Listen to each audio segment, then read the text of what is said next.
Pro Group Management. Workers' comp that works for you. This is 7 at 7 from the Las Vegas Review-Journal.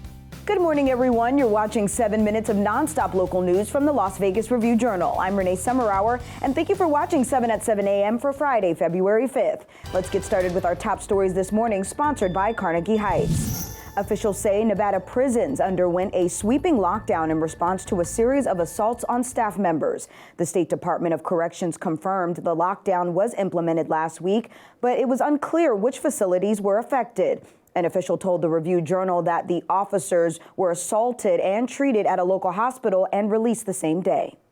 Nye County Commissioner Leo Blundo will not be facing charges after his arrest on Thanksgiving. The arrest stemmed from allegations that he illegally and unethically voted to approve CARES Act funding to benefit his restaurant. County Manager Tim Sutton had submitted a complaint to the Nevada Ethics Commission, which determined that there was not sufficient cause to move forward with a hearing.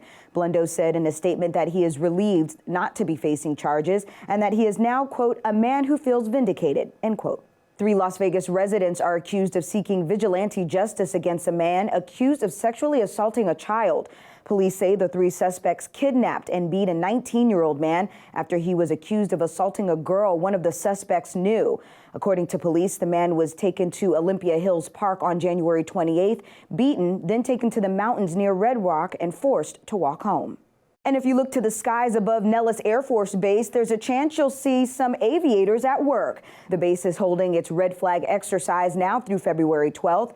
Red Flag is one of the largest combat training exercises held in the U.S. Air Force. More than 2,000 people from nearly 20 states and 3 countries are taking part. Colonel William Reese, commander of Nellis's 414th Combat Training Squadron, said the training will help make sure the military is ready to respond to any high-end threat. Now let's take a look at your local weather, sponsored by Michael Gaughan's South Point Hotel, Casino and Spa.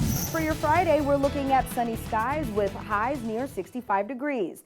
Light and variable winds, and tonight, clear skies with lows in the mid-40s. For your weekend, mostly clear skies with temperatures in the mid-60s. However, temperatures will rise going into next week, so that'll be a great time to be outdoors. Temperatures in the 70s with lows in the upper 40s. In your business news, sponsored by the Vegas Chamber, PENN National Gaming is showing signs of recovery from the pandemic. The company, which operates the M Resort in Tropicana here in Las Vegas, posted fourth quarter net income of over $12 million. Review-Journal reporter Rick Vallada gives us 2 reasons the company is optimistic about 2021. They're going to be entering their 20th state, Maryland, and they have high hopes for this new Barstool Sports app that they have put out. It's now in 2 states, and they're going to be growing that perhaps even into Nevada eventually. The Bellagio guest rooms are getting an upgrade with the design inspired by its iconic fountains. The resort said it will update the over 2,500 rooms in its main tower. The first remodeled rooms are expected to be available to guests in April. The rooms will include a built-in closet, 2 seating nooks, and an oversized shower with a doorless entry. Sports, sponsored by Scenic Brewing Company. Good morning, everybody. Leandre Fox here with your sports update. One of the biggest stories heading into Super Bowl 55 this Sunday is the battle between the man many regard as the greatest quarterback of all time, Tom Brady, and the best quarterback in the NFL today, Patrick Mahomes. Take a listen to what these 2 men had to say about Sunday's matchup. I'm focused on this game right now.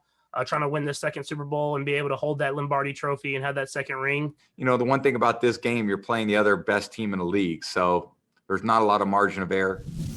You can read all of our coverage of Sunday's game in the special Super Bowl 55 preview section of today's Las Vegas Review-Journal. Happy Friday, I'm Cassie Soto with this sports betting update. The coin toss remains a classic Super Bowl prop, and one bettor is playing for some pretty big stakes. BetMGM reported that a bettor in Pennsylvania wagered $6,666 to win $6,349 that the coin toss Sunday will land on heads. Bettors can also wager on which team will win the toss, and some sports books have a prop on whether the player who calls the coin toss will be correct. The South Point and the Westgate have the best odds in Las Vegas on the coin toss at -102 on both sides. In your health news this morning, public health officials are working to try to clear the COVID vaccine appointment logjam. Carrie Roper tells us how. Hey, Carrie. Renee, some local residents have been trying without any luck to get appointments for their second dose COVID-19 vaccine on the Southern Nevada Health District's online scheduling portal. But as of Wednesday, state officials have pledged some relief. District officials said the agency would be emailing an appointment link to those who received their first dose of vaccine between January 10th through January 19th at one of the 3 health district vaccination sites. Meanwhile, state officials said that in the next few weeks, Nevada would be launching a new appointment booking tool that could help to address residents' frustrations. Now, as they have done in the past, health district officials asked for residents' patience. For more information on the story and contact information for appointment follow-up, visit lvrj.com. Renee. In your lifestyle news, sponsored by Las Vegas Motor Speedway, our coverage of Black History Month continues with a look of the roles African Americans played in the development of Las Vegas. The Mob Museum will host a panel discussion called Celebrating Black Life in Las Vegas on February 17th. The participants will include Brenda Williams, the first Black woman on the Las Vegas City Council, as well as David Washington, the city's first Black fire chief. In addition to offering a limited number of tickets, the museum will be live streaming the discussion on its website, themobmuseum.org. In your entertainment news, we look back on one of the most iconic songs from The Killers, Mr. Brightside, and how it came out of a small Las Vegas apartment. The song, which was released 18 years ago, has made history as the first song from the 2000s to hit over 1 billion streams on Spotify. And it helped make a name for the Las Vegas-based band.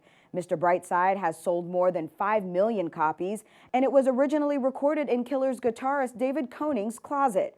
Jason Braceland has more on the song and the band at lvrj.com.